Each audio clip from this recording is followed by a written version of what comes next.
All right, how you guys doing today?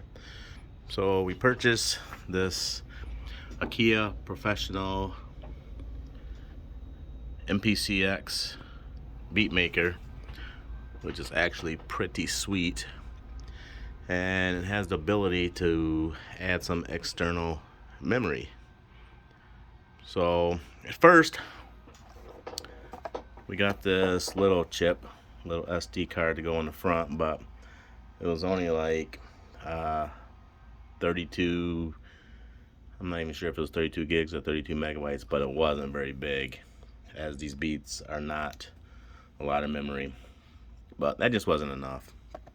So I went online and I ended up getting this Delaney solid state drive, 1 terabyte. And there is a ton of videos on how to install that on inside the beat maker. So you can go ahead and Google that on how to install external memory into the AKAI Professional, and there will be a bunch of them pop up. So I was like, well, no sense of creating another video on that. So I watched the videos and I started I got it in, I got it hooked up, but the problem was it would not see it. So for some reason, you have to format every single drive, kind of wipes it, and it would actually change it to your format that the machine uses. So we added this new terabyte solid state hard drive, which is installed right now. And then when you come to look for it, we get our project going. We'll go over to our files, and let's see. Oh no, that was right. Okay, so we go here, then we do our save as. It shows your internal memory, then the SD card, which is in the front, and then now, since I formatted it, it shows the MPC, which is what I named it, SSD, 1 terabyte. So this should recap. I added the new terabyte hard drive into this, and this machine did not see it. Now, I'm not sure if there's a way to format it through this machine, because I could not figure it out because I could not see it. So we just so lucky to have added a Apple MacBook Pro with the MPC software, which we really have been using, but we don't need it to format this, and we were able to do it. So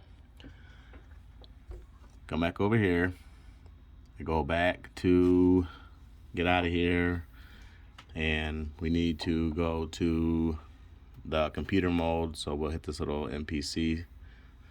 It'll ask if we want to go to controller mode. We go to controller modes, and what it does is it's looking for computer, and we are hooked up. So we'll come over to the computer, and let me just this is the software. Let me just minimize this because we don't need it right now. But this was not showing. It was just showed this one, which is the front one. So I went back on the internet, started researching, and I couldn't find nothing how to format this. Although there was something on there that told me I had to format it to a specific file type so that it could store all these. So I already went through this once, and it took me probably a good hour and a half trying to figure all this out. So on this app, and I'm not an Apple guy either, so come on Apple, come down to my About This Mac, and then when I come over here to storage, it shows the storage. It shows the computer hard drive, and now it shows the hard drive for the SD card for the MPCX, and it shows the terabyte drive that I added. But it did show it before too, but it did not show any information on it. It showed a unknown drive, and it wasn't even in color. It just had a square. It said 1 terabyte, but it wouldn't show any information on used or anything. So when I clicked on manage, I was able to, let's see, was it manage or was it was there another one that I clicked on? What did I click on? Because I already did this once. Let's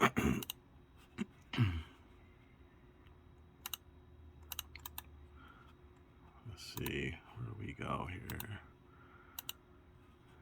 Store in cloud, optimize, application.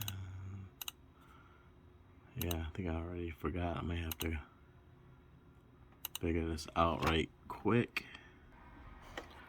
Okay, got it.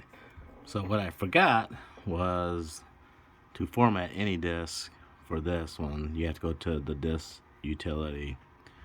So the way I found it is actually I went to my Finder and I just typed it in up here, disk utility, then it popped up, and I just drug it onto my desktop to make this easier. So we're to the point where we see our new hard drive is installed, but it's not showing up on the desktop, so we can't click on it yet, but it does show up in the storage area, but it's like unknown. Shows up, this 1 terabyte shows up unknown, and it says 1 terabyte, but it doesn't show anything used, or it doesn't show anything. It's just there, and you can't do nothing with it. So it was kind of frustrating. So I went to the disk management, and these are all the disks. So this is the Macintosh computer hard drive, and now it does see the SD card, and it's seen the brand. It just said Delaney 1 terabyte is all it said, but none of this information was populated, none of it. So not really knowing, I was looking for something that said format, but it's different. So we've already been using this one for a couple days, and we were loading some stuff over, and I thought, you know what, I should just come back, circle back around and quick make a video. So I'm not going to erase this, but if you do hover over that, it does say erase and reformat the selected volume container or device partition map. I clicked on that, erase, and it pops up, and there's a bunch of files, or there's a bunch of types that it can be. For installing this in the AKAI Professional MPCX, it had to be a EX FAT, and there's a drop down list in there. So you go down there, you drop it, and then you hit erase, and you think, wow, why am I erasing a brand new solid state terabyte? But anyway, that's how it formats. You erase it, you make sure it's the EX FAT, and it'll go through, and it took like, I don't know, it was fast. It showed a progress bar, and it went through and it erased everything that was on there, which there wasn't nothing on there. It just reformats it to the type that you need for whatever you're putting in. But for the AKAI, we needed to be exFAT, and it tells you that. I found that on the website actually. So I did that, and boom, it popped up. All this data popped up, and it popped up on the screen over here. And all I did was click on it and rename it. So I renamed it MPC solid state 1 terabyte. And to that, we were good to go. And we're able to see it on our AKAI. Alright, so I am going to take us back to the AKAI standalone mode. But always have to eject these. And this was really weird for me at first, but for Macs, you have to go down here and dump them in the trash. You're like, oh, it's gonna be deleted, but it's not. It just ejects them. If you don't eject them, you might lose your data.